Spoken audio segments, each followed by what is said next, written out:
बंगाल चुनाव में तेजस्वी की एंट्री पर सियासत तेज। पश्चिम बंगाल में दूसरे चरण के मतदान से पहले सियासी माहौल गर्मा गया है। आरजेडी नेता तेजस्वी यादव प्रचार के लिए बंगाल पहुंचे, जिसमें बीजेपी प्रवक्ता प्रीति शेखर रेड्डी का हमला किया। उन्होंने कहा कि बिहार में कमजोर स्थिति के बावजूद तेजस्वी का बंगाल दौरा बेअसर रहेगा। वहीं ममता बनर्जी पर भी निशाना साधते हुए बीजेपी ने बदलाव का दावा किया। राजनीतिक हलकों में मुकाबला दिलचस्प होता दिख रहा है।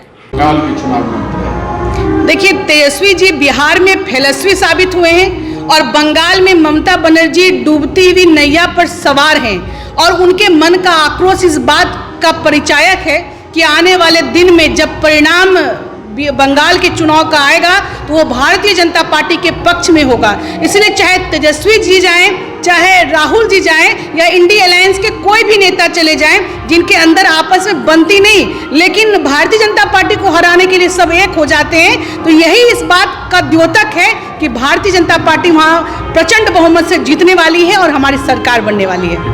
विपक्ष जो है भागलपुर में महिला आरक्षण पर सियासी घमासान। भागलपुर में आयोजित जन आक्रोश महिला सम्मेलन के दौरान महिला आरक्षण को लेकर सियासी बयानबाजी तेज हो गई है।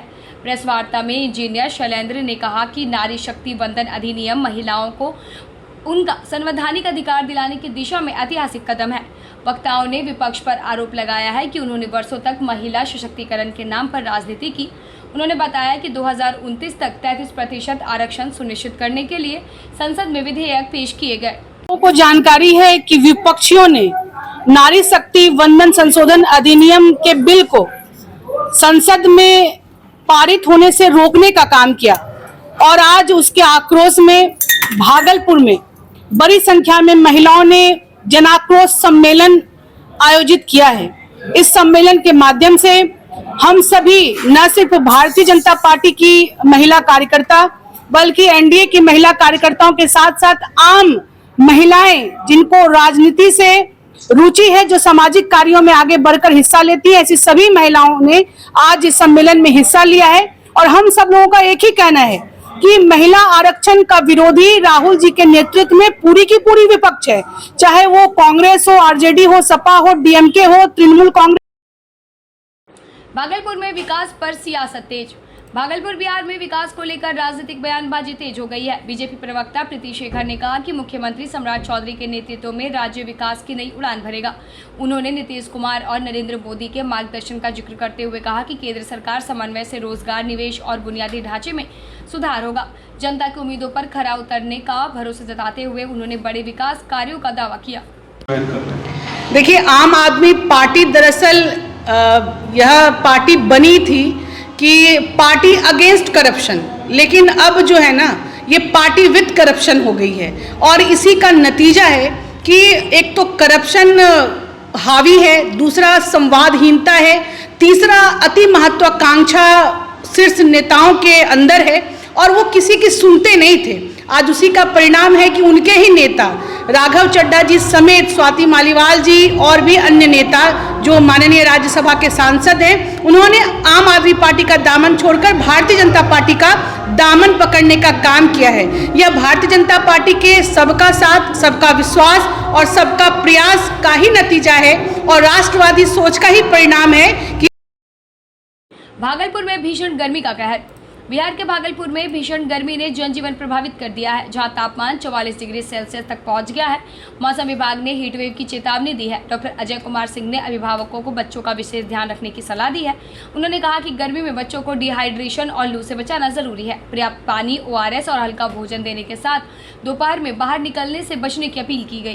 पिछले एक सप्ताह से बिहार में लू का प्रकोप और हीट वेव बढ़ गया है। क्या सावधानी बरतनी चाहिए छोटे बच्चों को? इस वेव का सबसे ज़्यादा साक्षी हम लोग हैं, क्योंकि बच्चे आ जा रहे हैं बुखार लग के तब के, घर में ही लू लग जाती है, घर गर्म हो जाता है, घर तब जाता है।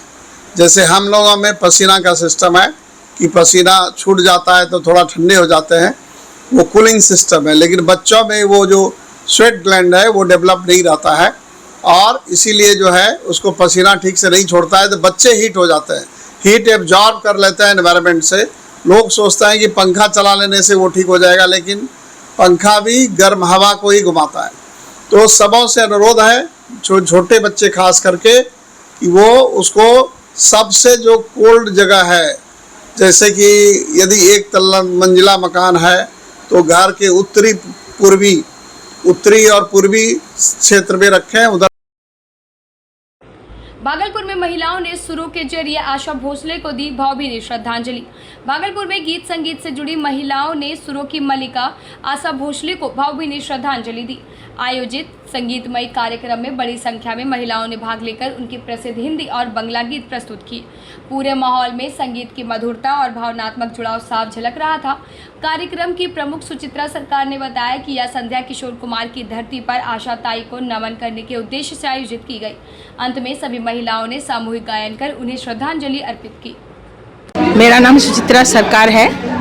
मेरा एक इंस्टीट्यूट है संगीत का। मैं 1983 से वहाँ क्लासिकल और लाइट म्यूज़िक भी सिखा रही हूँ।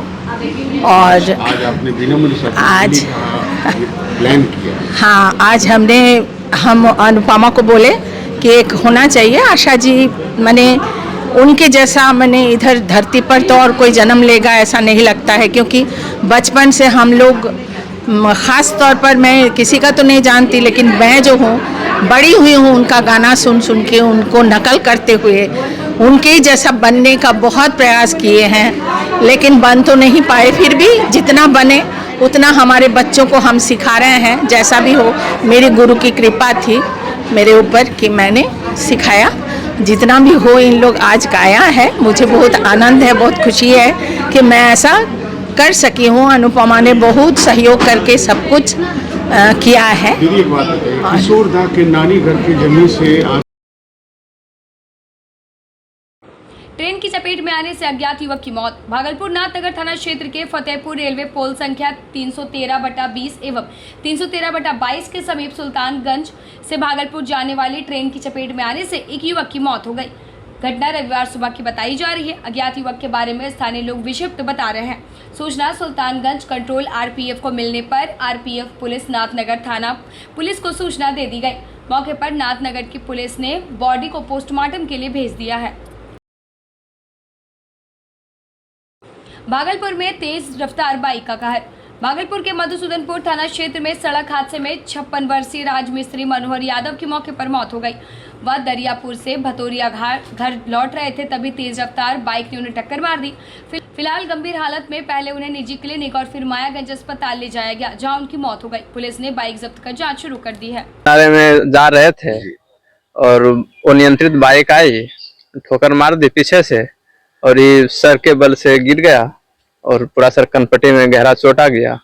उसी कारण से उस टाइम जब बेहोश हुआ, फिर दुरा के फिर एक को बार रिकवरी नहीं हुआ और होश नहीं आया, उसके बाद डेथ ही हो गई। ये घटना कहाँ पे हुआ था? ये नाव घाट भतोरिया के पास। भतोरिया के हाँ, घर कहाँ है? नाथनगर दरियापुर मुख्य रोड है, उसके वहीं पर हुआ। घर भतोरिया ही, थाना नाथनगर, मधुसूदनपुर।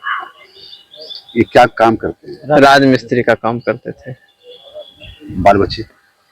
एक बेटा और 6 बेटियां हैं। सब छोटे होंगे? हाँ, नहीं, 4 की शादी हो चुकी है। अच्छा, बेटी की शादी हाँ। मतलब कमाने वाले सिर्फ? हाँ, कमाने वाले में से अकेला था सर। क्या नाम है इनका? मनोहर यादव। उम्र कितना होता होगा? उम्र सर 56 साल। 56 साल। और वो जो मोटरसाइकिल जो मारा है, मोटरसाइकिल सर वो मार के वो मोटरसाइकिल छोड़ के वो बाईपास की तरफ भाग गए। बाईपास की तरफ? हाँ। तो मोटरसाइकिल जब्त हो गया? हाँ, मोटरसाइकिल जानकारी, मोटरसाइकिल हम लोग थाना में जाके पुलिस को जानकारी देकर के थाना में जमा करवाए। अच्छा, आपको सूचना कैसे मिला कि ये घटना हो गया? सर घरे है उस जगह, उस जगह घरे आसपास में घर के ही पास? सब परिवार है, तो फिर द्वार बथान है। आप कौन? हम उनके बेटा है। कितना मतलब बेटा में एक ही है? हाँ आप सर, ही? हम ही हैं सर। आप क्या करते हैं? हम सर पढ़ाई करते हैं। पढ़ाई करते हैं। सारा दारोमदार उन्हीं के? हाँ, सारा दर्द उन्हीं के ऊपर था सर। क्या नाम हुआ आपका? मेरा नाम राजेश कुमार।